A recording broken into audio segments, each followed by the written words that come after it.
यवतमाळ गुलमोहर पार्क येथील मालमत्ता हडपण्यासाठी काही रेती माफियांकडून खोट्या तक्रारी करून बदनामी केली जात असल्याचा आरोप गुलमोहर पार्क येथील रहिवासी आणि संजीवन निवासी मतिमंद शाळेतील शिक्षिका मुस्कान शेख लालखा पठाण यांनी केलाय। संबंधित व्यक्ती गुन्हेगारी प्रवृत्तीचा असून आपल्या सहकुटुंबियांच्या जीवाला धोका असल्याने सुरक्षेची मागणी करत त्यांनी पत्रकार परिषद देखील घेतलेली आहे। या संदर्भात त्यांच्याशी बातचीत केली लोकशाही मराठीचे प्रतिनिधी संजय राठोड यांनी। पाहूयात।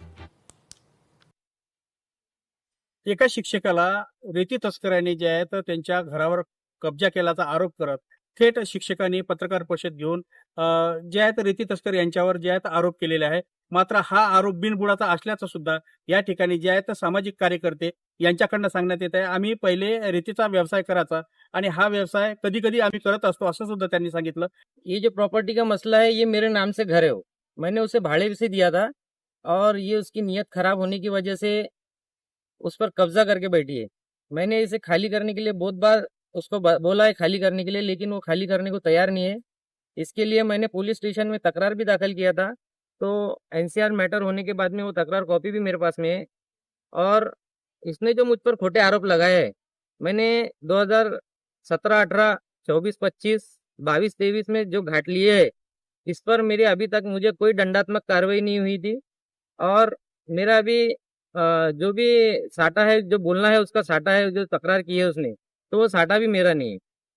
और इसने जो मुझ पर खोटे आरोप लगाई है, इसका मैं मानहानि का दावा इस पर ठोकूंगा और मुझे उम्मीद है कि मुझे न्याय मिलेगा। नक्की एकंदरीत पाहिलं तर माझ्यावर जो आरोप केलेला हा बिनबुडाचा आहे, त्या आरोपाला कुठलंही तथ्य नाही।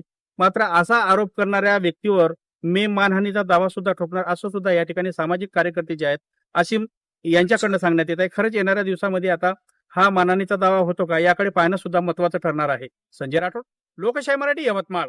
एका शिक्षिकेवर होणारा अन्याय फक्त एका प्रॉपर्टीवरून लालच मोह ज्या व्यक्तीला झालेला आहे, 2015 पासून तर 2026 पर्यंत ज्या पदावर मी कार्यरत आहे त्या पदावर असं माझ्या डिपार्टमेंट, समाज कल्याण डिपार्टमेंट, इवन पोलीस स्टेशनमध्ये कोणतेही असे गुन्हे दाखल नाही। तर यावरून स्पष्ट होत आहे की काहीतरी खोटा प्लॅन यांचा सुरू आहे आणि मला समाजात बदनाम करायची यांची प्रतिक्रिया आहे।